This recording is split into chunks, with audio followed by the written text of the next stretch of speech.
नमस्कार दोस्तों, स्वागत है आप सभी का फ्री एजुकेशन पर। तो दोस्तों, आज 10वीं क्लास का संस्कृत का पेपर था और आज के इस संस्कृत के पेपर के साथ ही 10वीं क्लास के बोर्ड के एग्ज़ाम जो वो ख़त्म हो गए। तो दोस्तों, आज की इस वीडियो में हम बात करेंगे संस्कृत के सीरीज़ ए की बात। इसमें जो क्वेश्चन दिए हुए हैं उनको हम सॉल्व करने की कोशिश करेंगे। मैं आपको बता देता हूँ, इस पेपर को सॉल्व करने के लिए मैंने आप संस्कृत के अध्यापक से जो वो इनके आंसर पूछे हुए हैं और वो बहुत अच्छे अध्यापक है। तो दोस्तों, इस वीडियो को शुरू करने से पहले मैं आपको बता देता हूँ, आप मेरे इस YouTube चैनल को सब्सक्राइब कर दें और कुछ भी पूछना चाहते हैं तो आप कमेंट करें और इस वीडियो को लाइक कर दें। साथ ही आप मेरे इंस्टाग्राम अकाउंट के साथ जुड़ना चाहते हैं तो मैं इंस्टाग्राम आईडी जो है वो स्क्रीन पर शेयर कर रहा हूँ, उसे जो वो कॉपी करके इंस्टाग्राम पर सर्च करें और फॉलो करें। वहाँ से जो वो आप मेरे साथ डायरेक्ट जुड़ सकते हैं। तो चलिए इस वीडियो को शुरू करते हैं। तो दोस्तों, पहले प्रश्न का पहला प्रश्न है एक पदेन उत्तरत, यानी एक पद में उत्तर देना है। तो पहला है सर्वश्रेष्ठ कवि का अस्ति, तो इसका सही आंसर जो वो कालिदासस्य होना था। दूसरा है सर्वोत्कृष्टम नाटकम किम अस्ति, तो इसका सही आंसर जो वो ये वाला होना था अभिज्ञानम शाकुंतलम। अब दूसरे का प्रश्न पूछा हुआ अभिज्ञान शाकुंतले का कथा अस्ति, तो इसका सही आंसर जो वो यहाँ पर दिया हुआ है नाटके असिमन नाटके शाकुंतलाया दुष्यंत्यस्य च प्रणयम्य कथा वर्णिता अस्ति, यहाँ तक होना था। उसके बाद तीसरा प्रश्न का पहला भाग है कथ्यते इति पदे धातु लकार वचनानि निर्दिष्ट, तो इसका सही आंसर होना था कि कथ्यते जो है वो लट लकार में है, प्रथम पुरुष है और इसका एक वचन है। उसके बाद दूसरा प्रश्न है कालिदासस्य अस्मिन् पदे का विभक्ति प्रयुक्ता अस्ति, तो कालिदासस्य जो है वो इसमें षष्ठी विभक्ति जो है वो लगी हुई है। दोस्तों, इसके बाद खंड ख में दूसरा प्रश्न था, यहाँ पर मंजूषात पदानी जो वो दिया हुआ था, इसमें रिक्त स्थान जो वो इसमें भरने थे। तो दोस्तों, इसको जो है वो मैंने सॉल्व नहीं किया हुआ है और मुझे जो वो सर ने बताया भी नहीं है, तो मैं कोशिश करूँगा किसी और से पूछ के आपको बताने की। जो भी इस प्रश्न का आंसर जानना चाहते हैं वो कमेंट बॉक्स में कमेंट करें और इंस्टाग्राम में मुझे फॉलो करें, वहाँ पर मैसेज करें, मैं आपको वहाँ पर जो वो इसका फ़ोटो जो वो खींच के भेज दूँगा। उसके बाद तीसरा प्रश्न जो वो आपको एक कम विषय जो वो लिखने को आया हुआ था। उसके बाद खंड ग जो वो शुरू हो जाता है। यहाँ पर चौथे प्रश्न का पहला प्रश्न है ज्ञानम्यम तस्या नामध्यम, तो इसका जो है वो यहाँ पर संदीप छेद ये होना था तीसरा, और दूसरे का दूसरा जो है वो सुजमा आगतम होना था। उसके बाद जो तीसरा है नरोत्तम, इसका जो है वो नर जमा उत्तम होना था। उसके बाद घ भो जमा अनम, इसका जो है वो भवनम होना था।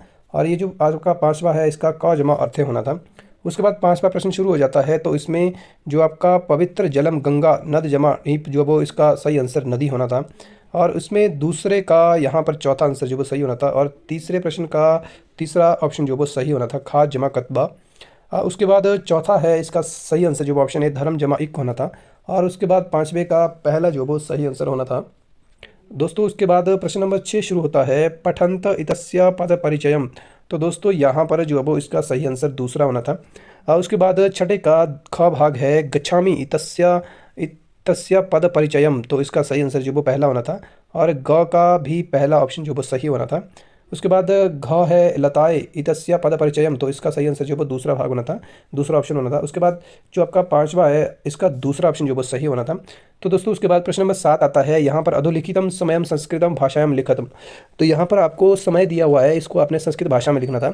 तो सातवें का पहला जो है वो 8:30 बजे को संस्कृत में लिखते हैं सार्ध अष्ट बादनम, और ख 1:15 को लिखते हैं संपाद एक बादनम, और ग 3 बजे को लिखते हैं त्रिबादनम, और चौथा है 9:45 बजे को लिखते हैं पादोन 10 बादनम, और पांचवा है 4:15 के लिए लिखते हैं संपाद चतुर्बादनम। तो दोस्तों, इस प्रकार से इसका आंसर होना था। उसके बाद प्रश्न नंबर 8 है, तो यहाँ पर इसका आंसर जो पहले का पंच होना था और दूसरे का चतबार होना था और तीसरे का आंसर जो है वो ऋणी होना था। दोस्तों, उसके बाद चौथे का प्रश्न जो वो एका होना था और पांचवे का जो वो द्वय होना था। उसके बाद प्रश्न नंबर 9 है, तो यहाँ पर भी सॉल्व करने को जो वो दोस्तों रह गया है। अगर कोई इसका भी आंसर जानना चाहता है तो मुझे इंस्टाग्राम में मैसेज करें, इंस्टाग्राम की आईडी मैं आपको शेयर कर दूंगा। उसके बाद दोस्तों प्रश्न नंबर 10 है। प्रश्न नंबर 10 का पहले का एक पदेन उत्तरत, जो वो एक पद में उत्तर देना है। पहला है कृष्क किम कुर्बन आसीत, तो दोस्तों इसका आंसर जो है वो कर्षणम होना था। उसके बाद दोस्तों पहले का दूसरे भाग का आंसर जो है वो यहाँ पर दिया हुआ है आपको, इसका आंसर जो है वो अतः कृष्का तम दुर्बलम वृषम तदेन तुधाम अर्वत, यहाँ से लेकर के यहाँ तक दूसरे का आंसर होना था। दोस्तों मैं आपसे माफ़ी चाहूँगा, मुझे संस्कृत जो वो अच्छे से पढ़ने नहीं आती है, तो इसलिए गड़बड़ हो रहा है सब। दूसरे का आंसर जो वो दुर्बलम होना था। और जो तीसरा प्रश्न है, ये वाला तीसरा प्रश्न है, इसका आंसर जो वो यहाँ अतकृष्ण से लेकर अवतर्त तक जो वो आंसर इसका रहना था। दोस्तों यहाँ पर तीसरे का आंसर होगा कृदम कृष्णबलम, यहाँ तक होना था इसका। जबकि चौथा वृषभ का इति पदस्य, इसका जो वो आंसर ये होना था, वृषभम होना था। दोस्तों उसके बाद प्रश्न नंबर 11 है, जो कि हिंदी भाषा में आपने गद्यांश को लिखना था। उसके बाद प्रश्न नंबर 12 है। प्रश्न नंबर 12 का पहले प्रश्न का आंसर जो है वो आचारा होना था, और दूसरे प्रश्न का आंसर जो वो विदुषाम होना था, और तीसरे प्रश्न का आंसर जो वो आचरम होना था। आचरम यहाँ लिखा हुआ है मैंने, इसको नोट कर लें। और चौथे प्रश्न का आंसर जो वो प्रथमा होना था, और पांचवें प्रश्न का आंसर जो वो पंचमी होना था, पंचमी विभक्ति है तस्माद। उसके बाद दोस्तों प्रश्न नंबर 13 है, इसमें भी हिंदी अनुवाद में जो वो इसका करना था। उसके बाद प्रश्न नंबर 14 है। तो प्रश्न नंबर 14 दोस्तों यहाँ पर रेखांकित, ये जो रेखांकित पद की शब्द जो वो रेखांकित किए हुए हैं, इनका जो वो इनके स्थान पर दूसरा शब्द का यूज़ करके पूरा जो वो वाक्य लिखना था। तो यहाँ पर दोस्तों जो रेखांकित है पक्षी नाम हो, यहाँ पर आना था केशा, और लास्ट में आना था क्वेश्चन मार्क। और गात्राणाम जो वो यहाँ पर भी केशा आना था, और लास्ट में क्वेश्चन मार्क आना था। यहाँ पर जो वो मैंने दोस्तों इनके आंसर लिखे हुए हैं, आप देख सकते हैं। और तीसरे का जो वो कया आना था, और लास्ट में क्वेश्चन मार्क। और चौथे का भी क्रीडम आना था, लास्ट में क्वेश्चन मार्क। और पांचवा जो वो उसका क्र आना था, और लास्ट में क्वेश्चन मार्क आना था। तो इस प्रकार से इसका आंसर होना था। उसके बाद प्रश्न नंबर 15 आता है दोस्तों। तो प्रश्न नंबर 15 जो प्रसिद्धति है, का आंसर आना था दोस्तों प्रकोपयति। और जो दूसरा मूर्ख है, तो उसका आंसर आना था मूर्ख का ये पांचवा सुधी आना था। और तीसरा है सुलभ, इसका आंसर जो वो दोस्तों दुर्लभ आना था। और उसके बाद संपतो है, इसका आंसर जो वो दोस्तों संपतो का विप्तो आना था। और अस्ते का आना था दोस्तों उदय।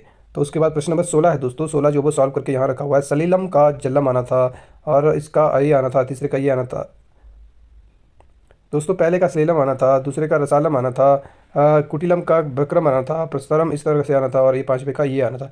तो दोस्तों इस प्रकार से संस्कृत का पेपर जो वो मैंने आपको सॉल्व करके बता दिया। 101% जो वो यही आंसर होंगे। इस पर आप जो वो चेक करिए आपके जो वो कितने मार्क्स बनते हैं। अगर दूसरी सीरीज़ के वीडियो भी चाहिए होगी तो मुझे कमेंट बॉक्स में कमेंट करें। और इसके अलावा कुछ और क्वेरी होगी तो मैंने आपको पहले भी बताया हुआ है, आप कमेंट बॉक्स में कमेंट कर सकते हैं।